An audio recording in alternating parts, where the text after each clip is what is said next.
celebration. Well, do note that you're also welcome to share your thoughts, comments, and opinions in reactions to this story. Now, joining us in the studio this morning is Zariyi Yusuf, a political analyst who is right in our studios this morning.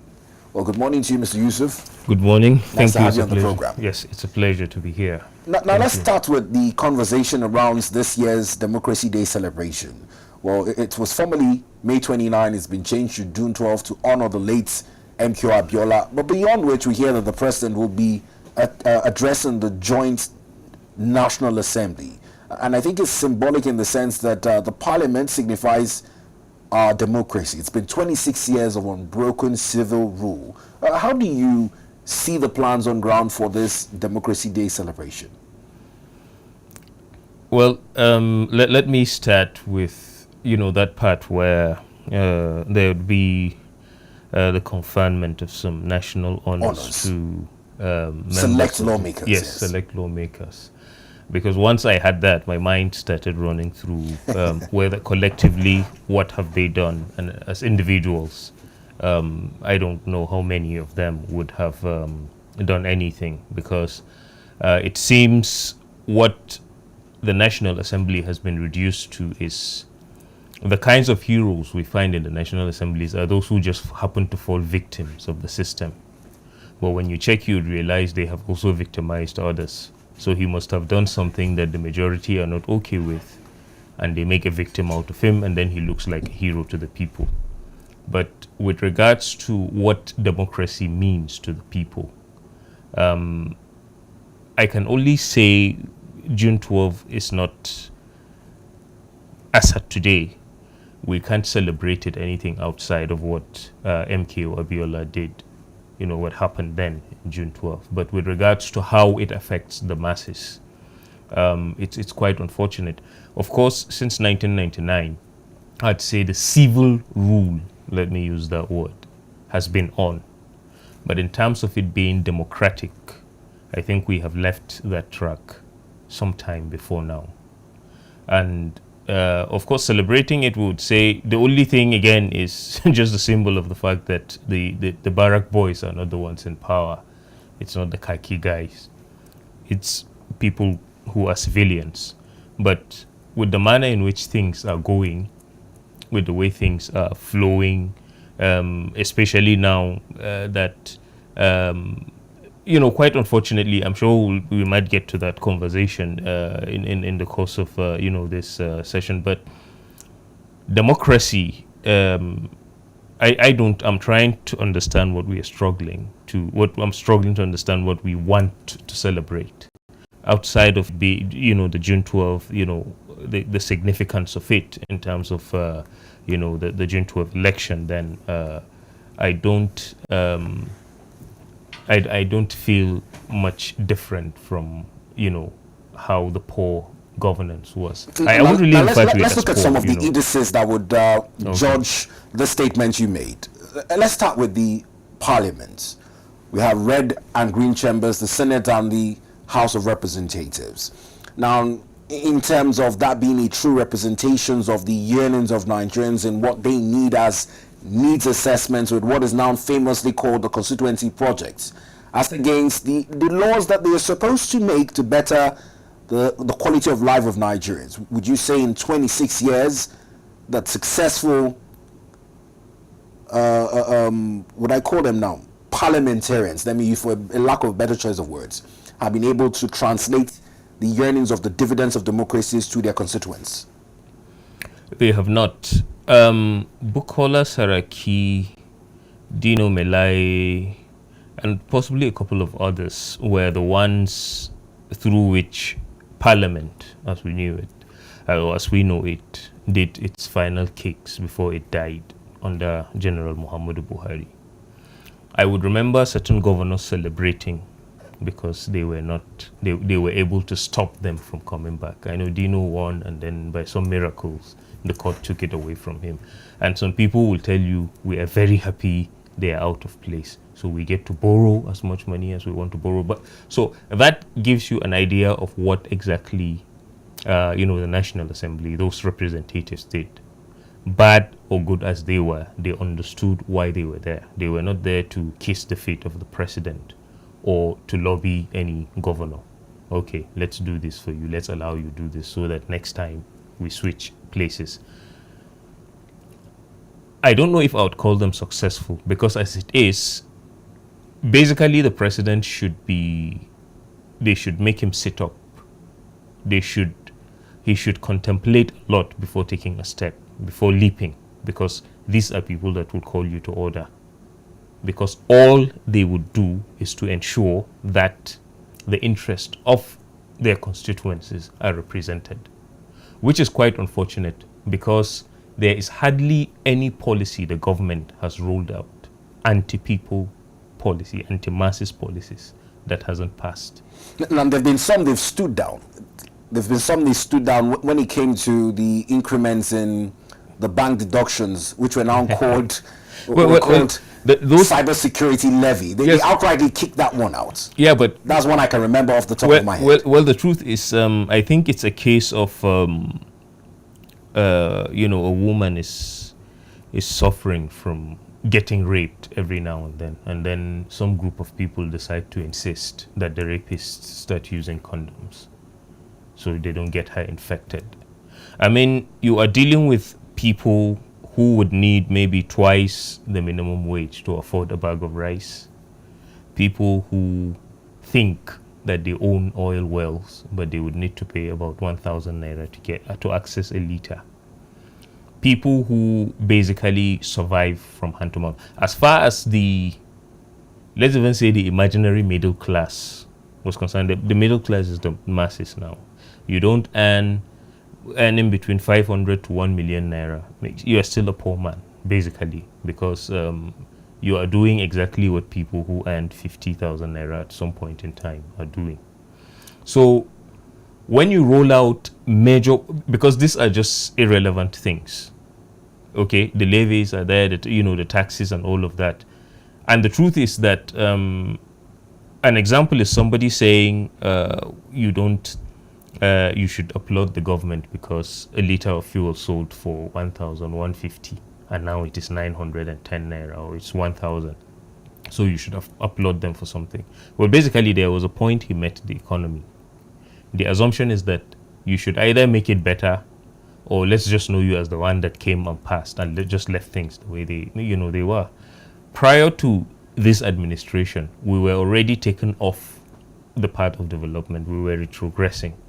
So I would honor addressing the parliament or doing anything possibly during the 16 years of the PDP, bad as they were, because we understood there was a sitting president and there were parliamentarians who could object to the things he was doing, who could openly fight against certain things. An example is the so-called third term agenda of OBJ, and a lot of other things Goodluck Jonathan tried to do, and the ease of opposition and all of that. So there was a certain ease with which people felt represented.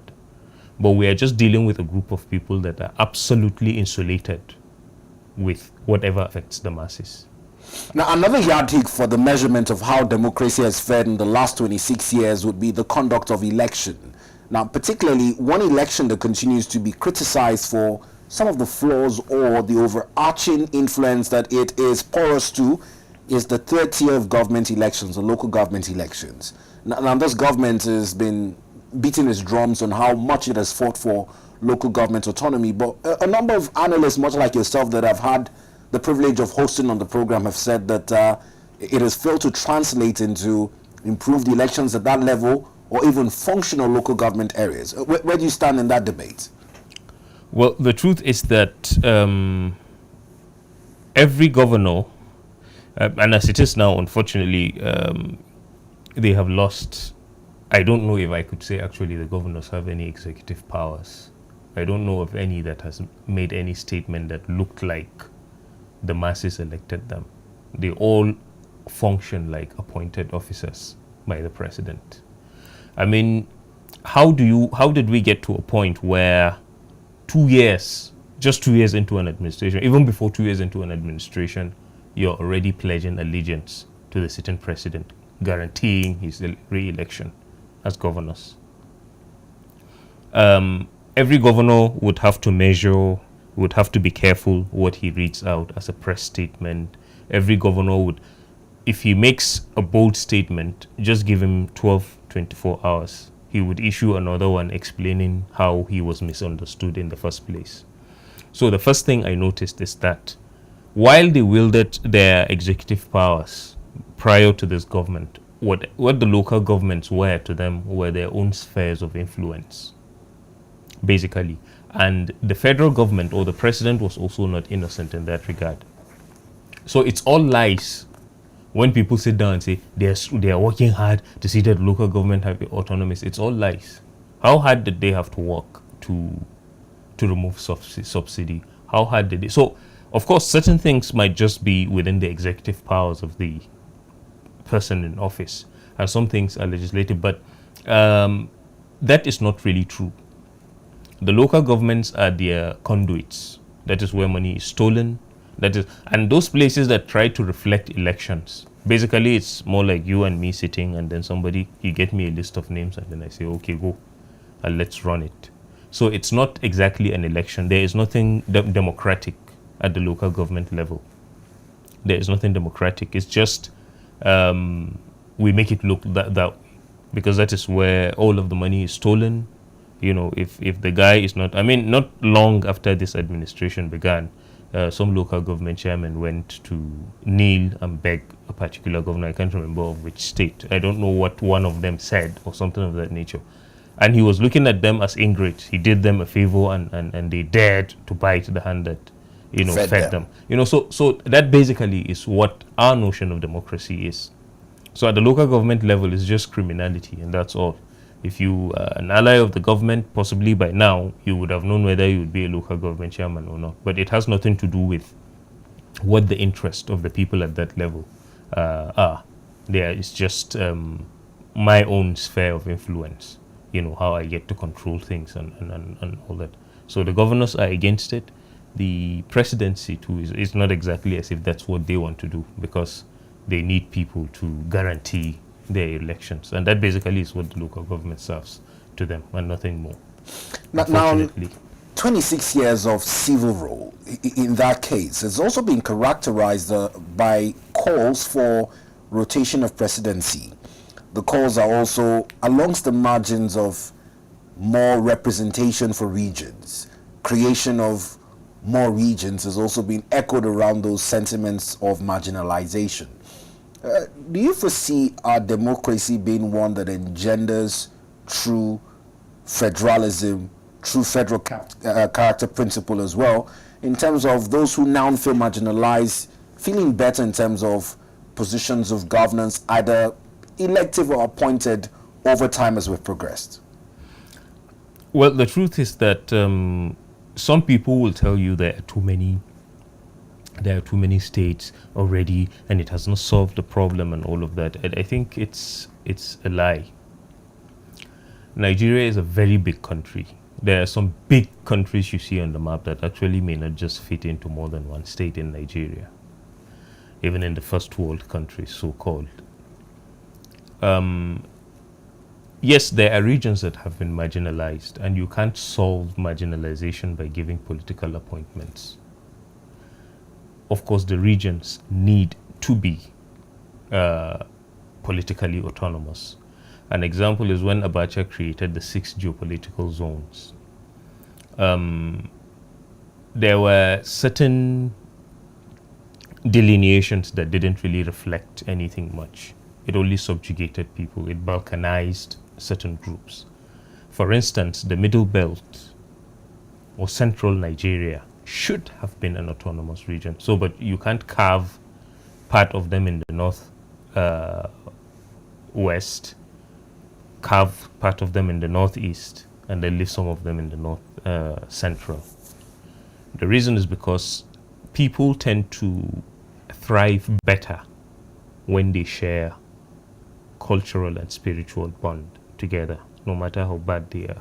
And that's why I would say to you, to a large extent, show me the advanced nations of the world. Of course, they do have certain differences, but you realize that to a large extent there is something they share in common.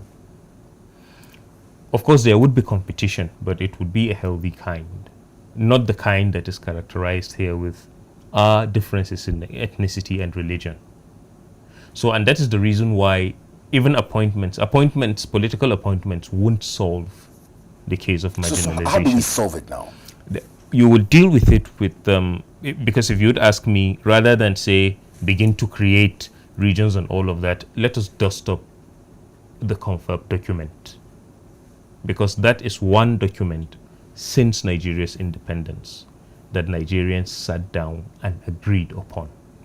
Unfortunately, for whatever reason, I don't know why Goodluck didn't go ahead, implementing that, at least those that fell under his executive powers and all of that. So one of the things I thought was going to happen in this administration was possibly let us dust up that document and see what happens. Yes. The 2014 confer. That's right. When we dust it up and then we walk with it and we see what's going to happen.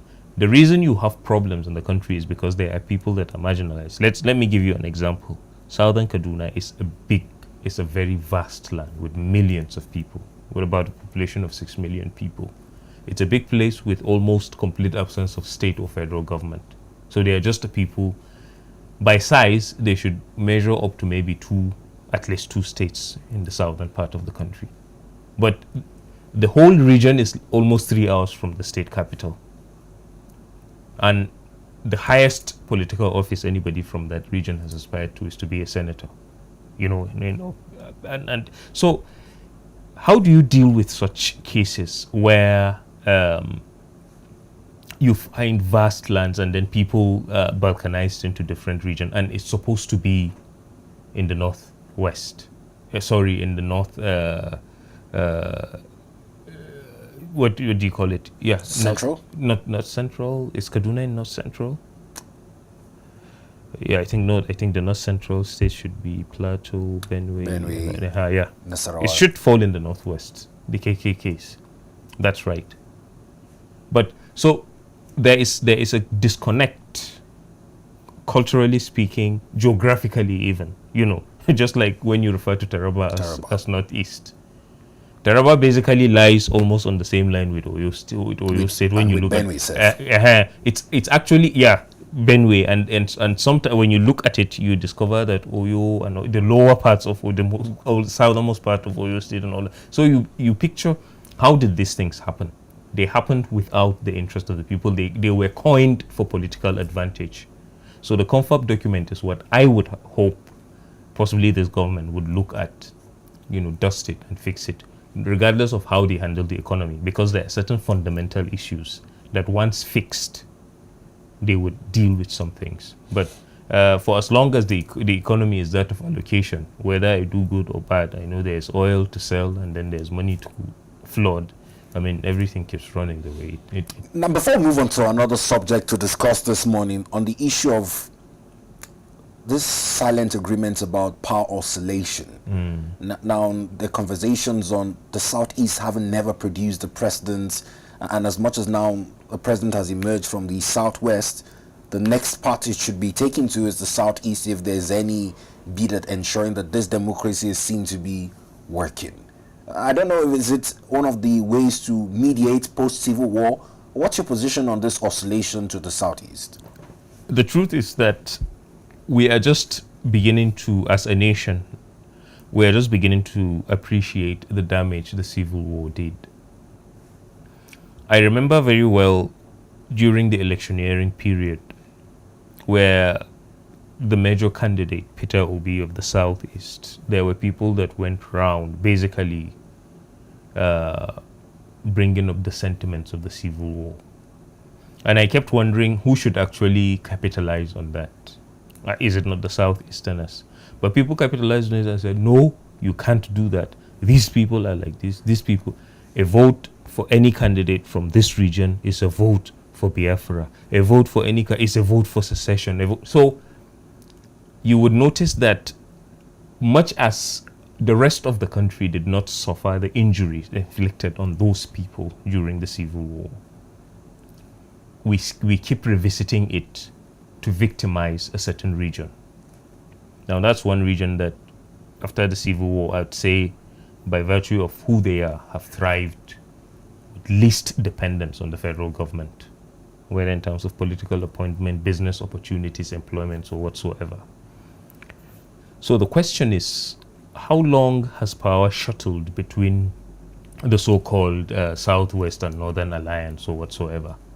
You know, what has it basically done to the country? And like I would always say, right from after the PDP rule, you know, which we felt wasn't good enough, I don't know if there was anything ideological about the next regime, the APC that came into power, because during Buhari's 8 years, it was nothing other than basically nepotism was redefined.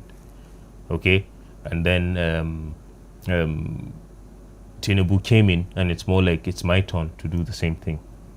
Did the PDP really do that? They didn't. Bad as they were, there were, you know, values that they could be held to, but that dissipated, that wasted, and I think the party is almost dead as it is.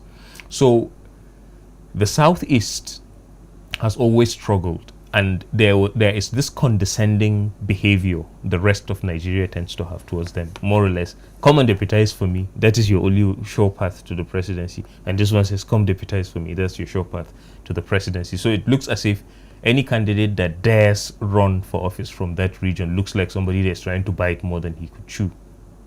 Their pain, you know, in that region is not so different from the Middle Belt. The Middle Belt has categorically, even the recognition of it as a region that deserves political autonomy has been completely denied. In certain circles, just mention the Middle Belt, and you just see the vehemence with which people want to attack you. So how do you underscore like the role of these development commissions that the president has signed? Okay, yeah, the north, yes. So the North Central, I would say it's a welcome idea. Frankly speaking, it's a welcome idea. And I know, of course, there was a debate whether to call it Middle Belt Development Commission or not. Yes. Yeah, because there are some people that don't want the title of the North to relieve that area because of something. That is something I would commend, and I sincerely hope it goes beyond the political, establishment, such that, okay, let's just appease those at the top and forget about the people. It should impact the masses, you know. But it's so unfortunate that when we talk about zoning and we are deliberate in isolating a particular region, particularly the Southeast, frankly speaking, I think it's not so much of zoning, it's just a satanic alliance of, I'd say, the far north and the southwestern part of the country. Because for somebody like Goodluck Jonathan, I know clearly it was just a matter of, it was just circumstantial that he became president. But ordinarily, if he had run, I'm sure he would have been told, you are a minority, and that would have put an end to it. Now let's move on to another issue in the news this morning. It's the ultimatum that was brokered by President Bola Ahmed Tinubu when the FCT minister made quite the noise about those who had been owing ground rent for over 2 decades, and 14 days were given. 14 days unfortunately ends today, grace of being a public holiday up until tomorrow before the FCTA agents swing back into action. But beyond those who were affected politically, we now hear that it's also affecting some international diplomacy. There are 34 embassies, to include the likes of Turkey and Russia, whose ground rents are reportedly still unpaid. Now, it had affected the FIRS. The FCT is looking to respond to reports that they had paid theirs. But this issue of ground rents, a lot of people are faulting past FCT ministers, the likes of El Rufai and Alhaji Mohammed, who were successful ministers before the FCT ministers, for having not talked about it up until now. Well, so they all had where they focused upon, and I think Wike, much as he is unliked, for certain reasons, he's doing certain things that the previous ones did not do. He's got some willpower in pursuing the things he's pursuing. Of course, I know the political baggage that he carries, but when you begin to discover these kinds of faults, it also tells you that there was a lot of abuse of power in the past ministers. Like the immediate past one, frankly speaking, I don't even know what he was doing in that office. I think it's more or less you are the president and you just think of somebody from your village and you just appoint him to do something. I think the most popular thing he attempted to do one time was to try to dictate when garden joints closed and then they shouldn't sell alcohol and all of that. But he was never known to be proactive in anything. So yes, those things could slide under such individuals. For El Rufai, who was appointed and was so much empowered by the presidency at the time to try to do, I think he did more towards restoring what the city was supposed to be. Talking about the Abuja master plan? Yes, the master plan and all of that. But when you begin to discover that even diplomatic, organizations are erring in that regard, it simply means there was something that was just going under the carpet. And I think it's not just ignorance of that. I think there has been a lot of corruption in the system. So, of course, the president stepping in, because I'm sure left to Wike, it would have gone in a certain way, possibly the way the secretariat of the PDP, went. The president stepping in is a good one because it's something that involves government agencies and all of that. And at the end of the day, it has to just be resolved. You can't basically just shut down everywhere. And I think it's a good step to take because I do not think if there is any, I don't, especially with the diplomatic community, Nigeria does not enjoy any privilege anywhere in the world, whether in terms of our diplomats or in terms of whatever offices they occupy there. Nobody gives. Talking about offices they occupy, there's been a lacuna in the appointment of ambassadors. A statement from the presidency some time ago said that it was down to paucity of funds. There were no monies to facilitate the offices of ambassadors. Do you think this would have been better brokered if those offices were filled? Talking about offices occupied. Nigeria is in such a mess that some of us don't really appreciate, because at some point you would want to ask yourself, what have we done with, by the removal of subsidy, one would have assumed at least something would have reflected, even if the masses don't see money, the value of the naira would have higher, but that didn't happen. Virtually everything is just getting worse and nothing is getting better. When the presidency says there is no money, I would believe them. It doesn't matter how much they borrow. I would believe them because there's actually no money. And why is there no money? Because we only borrow to steal. We only borrow to share. We only borrow to meet certain demands, which is basically the problem of godfatherism, either at the national or the international level. So there is a certain script that the government itself, as sovereign as the country should be, there is a script they can't go outside of. And that is basically the problem Nigeria is in. And that's why I usually tell people, I don't really know whether it's the president that calls the shots or the people that backed him into power, basically. So when they tell you there is, as embarrassing as it is, there is no money to run those offices, it's quite pathetic. And I wouldn't really disagree with them when they say that. And whatever it is we want to do, however we intend to squeeze the masses, however we intend to squeeze agencies, however we intend to squeeze the diplomatic corps, from ground rents won't go far to do anything. And, and all of that. And I think... When you say it won't go far, are you talking about the impact of retrieving it?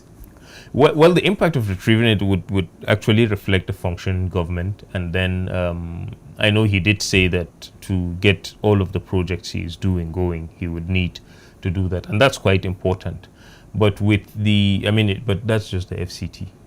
Yes, but when you look at whatever it entails to, of course, there were names that were listed. I don't know if they've been given those appointments or not, but I know there is the politics now going on in shortlisting those who would make that list and all who will make the ambassadorial appointments and all of that. So whatever it is that Wike is doing, I would say it's good enough. It's good for the FCT. Of course, I do believe he has the willpower to pursue certain things.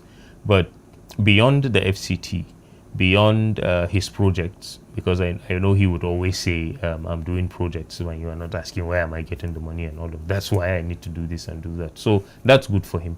That's a kudos to him, especially if he follows through.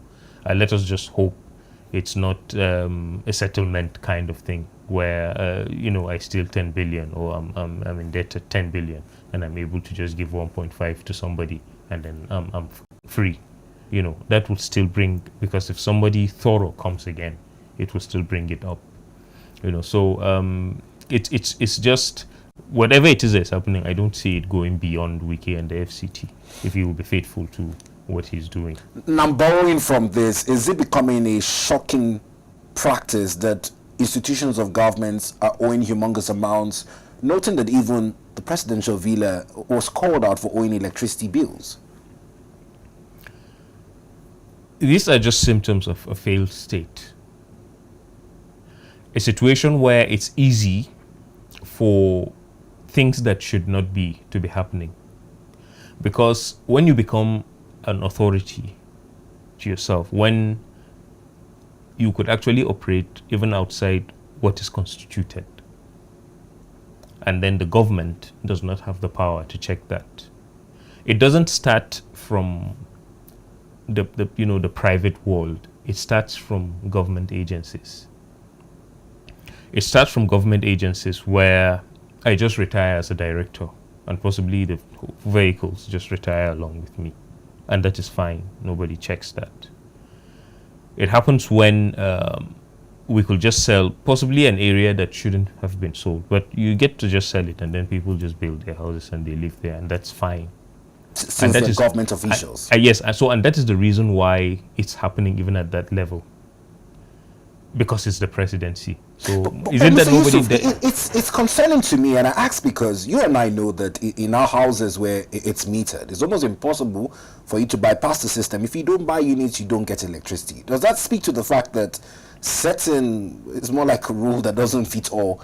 Certain exemptions are made for certain persons. That's why I said the first fault line in basically undermining constituted authority is the government itself. That's just it. It's basically like what the police are doing. The federal road safety officials or whoever it is could molest you on the roadside for breaking traffic.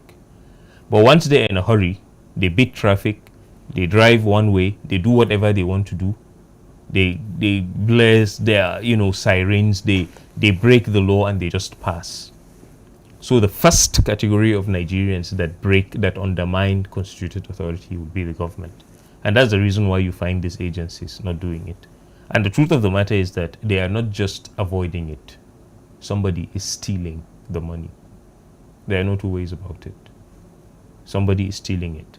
It's just prior to the prepaid meters. You remember that if you've had encounters with NEPA officials, they would come here, collect 3,000, collect 4,000, and somebody just gives them 200 and they go away.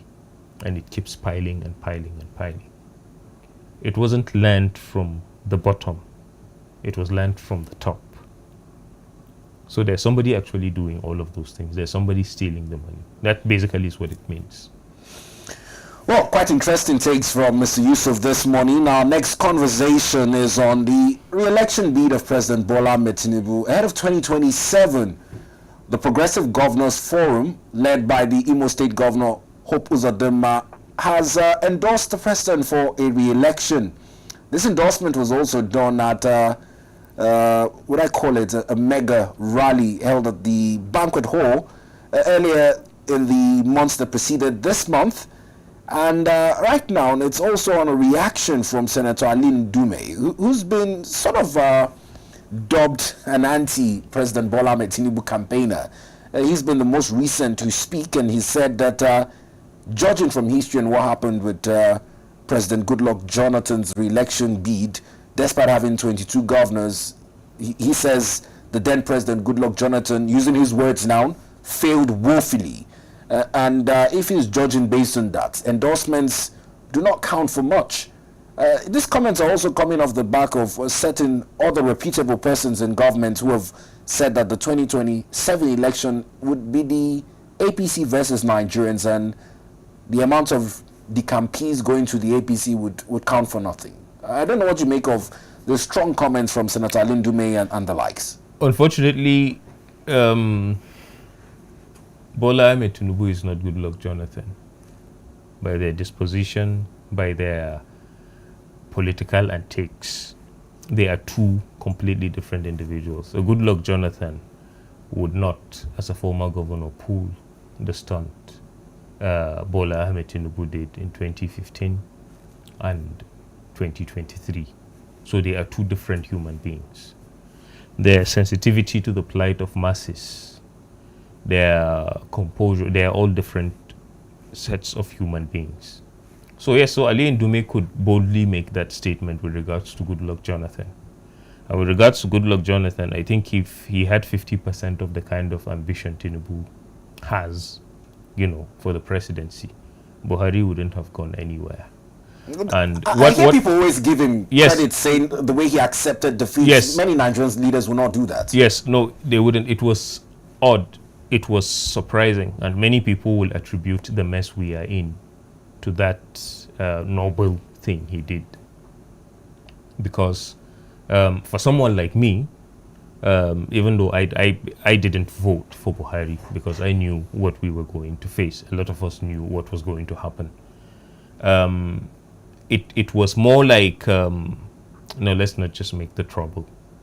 Okay? Let's he actually said the blood of no Nigerian is worth this. That was his statement when he accepted defeat. So basically, his kind of person is not the type that wrestles for power. And I think that is why they can say whatever they want to say. But this is a different individual entirely. And I think they are quick to forget the things they did to get him into office. The most messed up election happened in 2023, where you would meet many people saying, we know he didn't win. There was no celebration when it was announced and all that, but he's there. Now, there are many dimensions to whatever happens in 2027. Why I don't take the likes of Ndume serious when they object to Tinubu is simply because they orchestrated not just the emergence of Tinubu, but because you may have to look beyond Tinubu as a person and look at the Muslim ticket. There was a reason why they did that. They said that was the winning team, even against the already enshrined religious and ethnic division that Buhari spent 8 years entrenching in the Nigerian system. Somebody felt the best way to deal with this to bring in a Muslim ticket. But then what happened? Why are they suddenly having a problem with Tinubu? Because they don't feel he is keeping to his own end of the bargain. And the entire problem, why I'm saying to you it's going to be a big issue, is because it is also apparent to politicians in the South, regardless of political parties and ideologies, that what the North is hungry for is to collect power again. Because the belief is that we gave you power and we want to collect it back because you didn't do what we want. So the alliances going on down south, the endorsements and all of that are happening not only because there is so much belief in the person. There is a bit of a war of would I say dominance and all of that. A region, which is the north, does not want to be demystified. There is that belief that whoever becomes president, we call the shots. And Bola Ahmed Tinubu's ambition may actually prove that wrong to a large extent. Because it simply means there are other kinds of alliances that could be formed to produce a president without necessarily kissing the feet of those who felt power was their birthright. And that basically is the battle that is being fought. And that is very, very unfortunate for the masses in the country. Because that is where people begin to forge alliances that may not have any interest of the people at heart. Because ordinarily, I believe if we had a functional parliament, we already should be in the process of an impeachment and all of that, because nothing is being delivered. Every policy is failing. The only person recording success is the president, and the success is that whatever he does, nobody objects to it. Whatever he does, nobody objects to it. Now let's talk of the role of voter apathy, because in the last elections, the number of registered voters was quite alarming, very low, and even at that, voter turnout declined.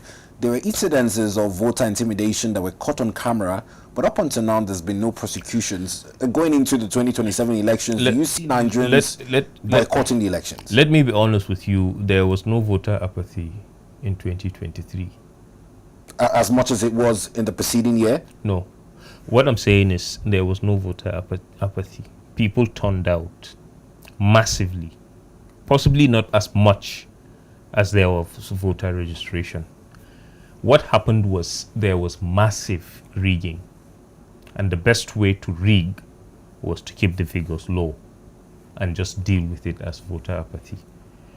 Nigerians fought. It was a war that Nigerians fought in 2023, and Nigerians won. But like I said, there was an establishment that ensured that didn't happen. So it was more or less, let's just wipe this out and do something else. It couldn't have been possible. The government was complicit in it. International communities were complicit in it.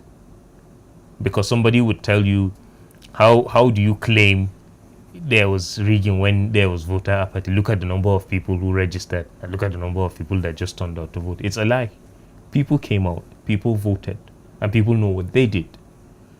The rigging in the last election was a bit more sophisticated than the previous ones, where you just altered figures from the polling units and all of that. This time around, it looked as if it was an entirely different result that was announced. And people were forced, it was forced down people's throats to tell them that there was voter apathy. There wasn't voter apathy. Possibly the measure that was taken was psychological to manipulate people. So a lot of people will tell you, I'm not even going to come out, but it's not true. Even 2015 when the so-called change of Buhari came, that deceit that manipulated Nigerians, I want to assure you that it wasn't as massive as 2023. Quite interesting takes you have mentioned on the program this morning. Let's talk about one footage that went viral, was interpreted, and this morning we're hearing that there's an outcome to it. During the commissioning of the first phase of the Lagos-Calabar Coastal Highway, the moments that President Bola Ahmed Tinubu kind of snubbed Governor Sanwo-Olu when he was shaking all the governors was captured on TV.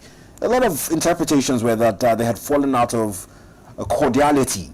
This morning we hear that the GAC in Lagos has brokered a truce, and the president has more or less forgiven Governor Sanwo-Olu. I don't know what you make of the politics in Lagos and some of the murky waters that are being unearthed by this. Well, I think at that level, those politicians at that level, it would be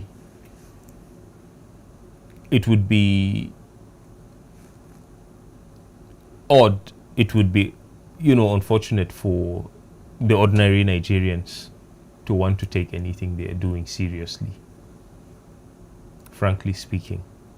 I would say during Obasanjo's regime, if he snubbed a governor, it would have a profound impact. And they have worked with each other for years. They have ruined our economy together. They have plotted whatever they are plotting together. They have done whatever it is they are doing together. It's the same with the Wike and Fubara thing, basically. Why should you, somebody says do not die in their war. So whether they say sins forgiven, somebody has brokered a truce or whatsoever, definitely they are not measures that, the masses could, whether it goes good or bad between both of them, the best that could happen is for that to impact negatively on the masses. So I don't really see that he passed and snubbed him. Possibly at the end of they finished that and they ate amala together and all of that. So, but those measures are just, they've come a long way together for anybody to take that seriously. It doesn't really mean. But Lagos has manifested quite some fractured relationships when you look at it from the house, the State House of Assembly as well, with the issues that saw the speaker come back. It was also the GAC playing a role. He's been one person who's been vocal about his aspirations to go for governorship, and at that point they said he had a fractured relationship with Governor Sanwo-Olu, and to some points when even President Bola Ahmed Tinubu stepped in to solve that. It almost seems as though he didn't yield to the president's demands in reinstating the speaker. Yes, well, I would say to some extent, Lagos is it's a big city, it's a powerful state, and there's so much political intrigue there. And I think every politician in Lagos wants to carve an identity outside of Bola Ahmed Tinubu. But quite unfortunately, he's already the president, because out of office, he was able to manipulate things. He was able to control things. He was able to be the godfather of a whole lot of things. And now he sits as the president. So I am certain that there will definitely be attempts by politicians to want to just have a mind of their own. And rather unfortunately, you can't enjoy the patronage of a man like that and just wake up, especially with the powers at his disposal now to do so. So it may be linked with that, because of course there is the story of the nursing ambition of Sheyi Tinubu and all of that. Well, interestingly, you've stated the fact that Lagos is quite a big city, and if we remember in 2023, President Bola Ahmed Tinubu failed to win Lagos. Yes, he did fail to win Lagos, but I'm thinking that failure was a manipulative kind. Frankly speaking, like I said to you, the rigging in 2023 was slightly more sophisticated. I mean, what happened on the plateau and Benue, the average voter on the plateau who followed what they did will tell you there were over 1 million votes. Some will tell you about 1.4 million votes that went to LP. But just about 390 something, just barely about 400,000 was announced. What happened to the 1 million? We get the idea. So when you come to Lagos, and what was the total number of votes in Lagos? So something was pre-staged. Now this is me sharing my suspicion. Something was pre-staged, and then the victory will look more natural. I mean, it was a nationwide thing. Even in my own village, I failed, and other people did. So even this one won in this place, this one won in this place. So it had to be made to look normal. But I think those were simulations that were done prior to the election. Do you think that this notion you feel, which many Nigerians also carry, somewhat dampens the faith in INEC? To the best of my ability, since 2019, INEC was less of an independent body and more of just an appendage of the APC. So how does INEC rebuild public trust? Would it have to do with following, at any point they say they choose to announce or determine results regardless of the beavers or the IREV and whatnot? How do you think they go about reinstilling public confidence? They don't. They can't. Even the so-called judiciary has already been messed up by that. I mean, which country would spend billions to conduct elections only for the courts to determine who the winner is? It's only in Nigeria. Something needs to be, whatever happens must be revolutionary. And I've always said it. And I'm careful with my words, but whether it's an election, it has to be revolutionary. Whether it's fixing INEC, it has to be revolutionary. Because the truth is, when we say remove the INEC chairman, remove the state electoral commissioners and all of that, who appoints the next ones? It's the same people who have benefited from INEC since 2019. Why I'm excluding 2015 is because there was a close fight, which Goodluck decided to not contest. Of course, he ran in the election, but he didn't contest the outcomes. Okay, once the results were coming and he felt, okay, he did fair enough, he just congratulated him. It wasn't as if the results were all out as at the time. He knew of the rigging that took place.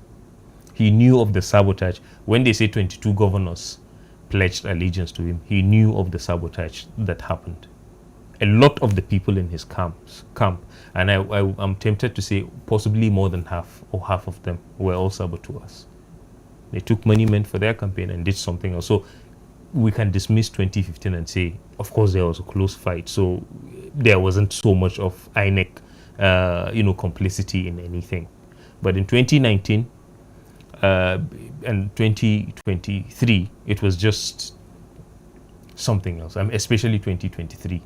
So how do you enhance? I do not think it needs to be enhanced. I think it needs to be remolded, rebirthed. It's already a ruined system. You just pull in people and already they can't go outside of what. So the independence of it is non-existent. The judiciary, so it's the judiciary now that is new into the system, but it's already a messed up system. There is nothing to enhance in INEC. Now, we've largely discussed issues of politics in our opening conversations this morning. In closing, our last subject is one that draws on the economy. It looks at the Central Bank of Nigeria in its approach to squeeze liquidity and how it has affected most parts of our economy. There's conversations on market repricing. I know the NBS has also published a rebased figure on how well inflation is improving in some bits. People call this more or less cosmetic approaches to it. I don't know where you see this policies of the CBN in pegging their MPC and in squeezing liquidity taking us. Whatever happens, or whatever is happening to our economy is, you know, I think it was here, somebody said, and I don't know if it was in the studio, somebody said, you can't fix an economy by propaganda. There's a limit to which you could do that. You can't fix it by that. It's not different from the security situation in the country. You know, you can't do, of course, whatever it is. You see, the first thing is, the first measure the president took, those bold pronouncements he made the day he was sworn in, was basically the beginning of our wars. So whatever the CBN, whatever they tend to probably, because many people will tell you that the economy has improved, a lot of things are happening and all of that. But who are you deceiving, basically? You know well, it's a failed economy. Actually, it's a failed economy. There are no two ways about it. It's just that Nigerians are a set of people that have this gift of tolerating so much, a gift of enduring so much. And why I've always mentioned the word however we approach our future must be revolutionary, is because I don't know how we want to survive until 2027 with this mess that we are in. So everybody will tell you, in 2027, we will make sure that we remove the president, we will make sure that we do. What happens before then? What has happened from when he took office till date? So when you hear the CBN, there is nothing the CBN will do. There are, you see, we are just we've already put the cart before the horse. That basically is what we did with our economy when he came in. And he appears to be an individual that, I think, there was Dahiru also that said Nigeria is in the hole and Tinubu is still digging. So basically that's where we are. So I don't take my time to try to logically analyze what they are saying. This is light, this is darkness. So you plunge into darkness and you want people to intellectualize the shades of darkness. That's nonsense. It doesn't make any sense anywhere. Now, in floating the exchange rate, one of the other bold declarations that were made in a bid to, in that word or context of unifying the exchange rates, how far have we fared? Because it almost seems as though all the indices that the 2025 budget is hinged upon are in the negative. This particular, of course, with exchange rates, and you know that there were certain things Buhari was a bit stubborn on, and that helped the economy a bit. Even at that time, this thing they are doing was not so much of an advantage to us, because I remember these policies that Tinubu did. I think I would remember Buhari saying, which is something I respected, if we were a production economy, we may play games with some of these policies. You understand? But toothpick, razor blade, everything comes in. So economies that do a lot of production, might attempt some of these policies, because once there is a certain failure, there is something to fall back on. But we are not that kind of economy. And some of us just believe possibly the pursuit of legitimacy, the pursuit of all kinds of allies, France, people that historically we didn't have any dealings with, whether economically or politically speaking, is basically behind these things. The World Bank is behind it. I mean, the World Bank will tell you, we asked the president to do this because of this. So they say they ask him to do this and they tell you that this is. So I doubt if he has a firm grasp of what these policies are actually doing to the economy. Because like I said, they are 100% insulated with from our own reality. So to be very honest with you, what the CBN is doing, even under Buhari, could not have made our economy better. Even with his understanding of the fact that you actually try these kinds of things if you were a production economy.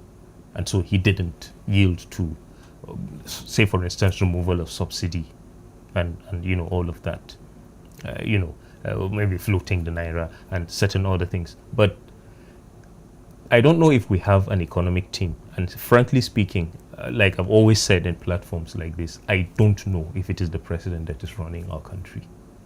Well, interesting takes this morning, Mr. Yusuf. We must thank you for caring to share them with us on our platform this morning. We appreciate you. Wishing the best of the rest of the holiday. Thank you so much.